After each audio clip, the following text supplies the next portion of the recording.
Sovet dövründə çəkilən Azərbaycanın ən bahalı filmi hansı idi? Çəkilişlərinə milyonlarla rubl xərclənən, minlərlə insanın iştirak etdiyi və bir il ərzində 35 milyondan çox tamaşaçının izlədiyi Babək filmi haqqında bilmədiyiniz maraqlı faktları indi birlikdə öyrənəcəyik. Bu film 1979-cu ildə ekranlara çıxıb. Ssenari müəllifi Ənvər Məmmədxanlıdır. Filmin rejissorluğu əvvəlcə Həsən Seyidbəyliyə tapşırılsa da, sonradan naməlum səbəblərdən bu iş Eldar Quliyevə həvalə olunur. Filmin bəstəkarı Polad Bülbüloğludur. Baş rollarda Rasim Balayev, Babəkin oğlu sağ-salamat qaldı. Mən düşmən arxa çevirmədim ata. Əgər bəxtim gətirdi sağ qaldımsa, bunu günah kimi mənim ayağıma yazma.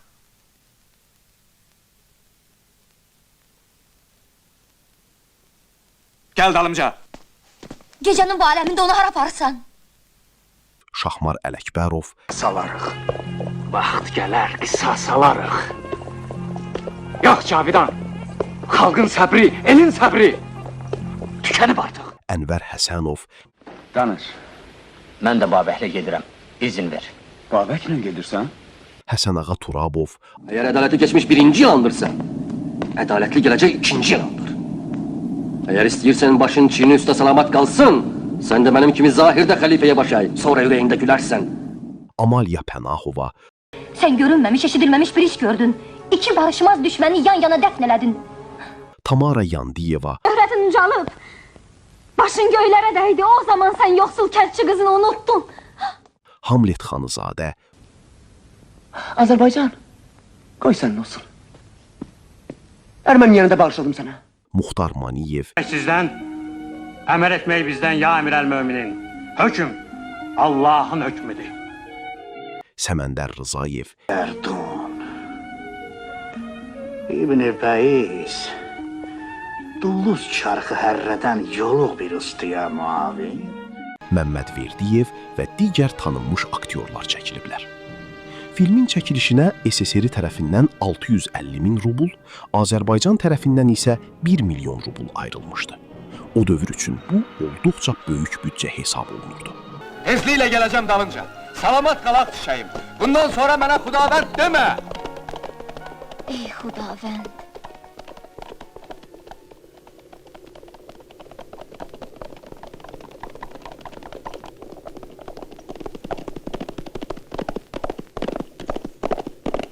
Filmdə istifadə olunan geyimlər üçün SSR-nin 16 fabrikində 1500 dəstdən çox kostyum tikilmişdi. Qılınc, qalxan və digər döyüş silahlarının əksəriyyəti isə müxtəlif zavodlar tərəfindən ödənişsiz hazırlanmışdı. Babək filmi ən yüksək, birinci kateqoriyaya layiq görülmüş və sonradan 60-a yaxın ölkə tərəfindən satın alınmışdı. Çəkilişlər təxminən 4 ay davam edib və səhnələrin böyük hissəsi Naxçıvanda lentə alınıb. Yaradıcı heyət isə yaxın kəndlərdən birində yerləşdirilmişdi. Filmdə yerli sakinlər də kütləvi səhnələrdə iştirak edirdilər. Lakin həmin il Naxçıvanda qızğın üzüm yığımı getdiyi üçün kütləvi səhnələrə adam tapmaq çətinləşmişdi. Məhz buna görə o vaxt Azərbaycan Kommunist Partiyasının birinci katibi olan Heydər Əliyev göstəriş verir. Eybi yoxdur, Naxçıvan üzümü bu il biraz az verər, cəmaatı çəkilişlərə göndərər. Nəticədə çəkilişlərdə 5000-dən çox insan iştirak edir. Moskvanın Mosfilm kinostudiyasının kavaleriya alayından 170 atlı çəkilişlər üçün Naxçıvana gətirilmişdi. Yay istisi o qədər güclü idi ki, dəmir dəbilqələr qızırdı. Fasilə zamanı aktyorlar və kütləvi səhnələrdə iştirak edən insanlar zirehləri çıxarıb kölgəyə qaçırdılar. Rasim Balayev döyüş səhnələrinin birində az qala qılıncla Şahmar Ələkbərovu yaralayacaqdı. Xoşbəxtlikdən ciddi hadisə baş vermədi.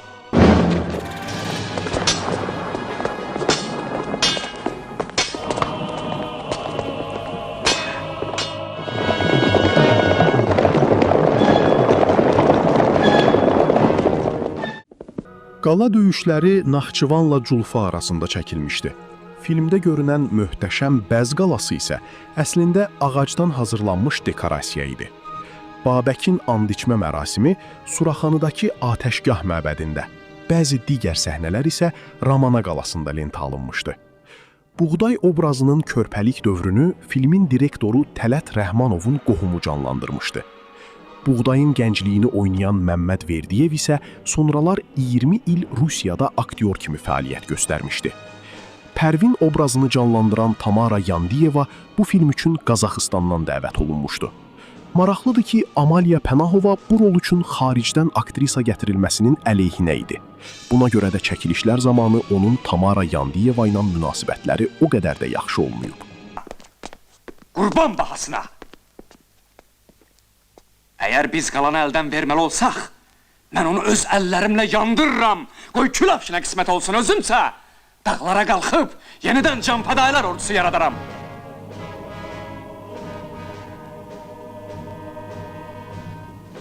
Azərbaycanımı azad görməyincə qılıncımı qınına qoymaram. Tamara Yandiyeva uzun illər aktrisa kimi fəaliyyət göstərdikdən sonra 2010-cu ildə folklor mahnılarından ibarət musiqi albomu da təqdim edib. Daha bir maraqlı fakt isə budur ki, Babək rayonu 1978-ci ildə məhz bu filmin çəkilişləri dövründə yaradılıb və sonradan həmin tarixi qəhrəmanın adını daşımağa başlayıb. Bu film təkcə Azərbaycan kinosunun deyil, bütün Sovet dövrünün ən möhtəşəm tarixi ekran əsərlərindən biri hesab olunur. Belə maraqlı faktları qaçırmamaq üçün kanala abunə olmağı və videonu bəyənməyi unutmayın.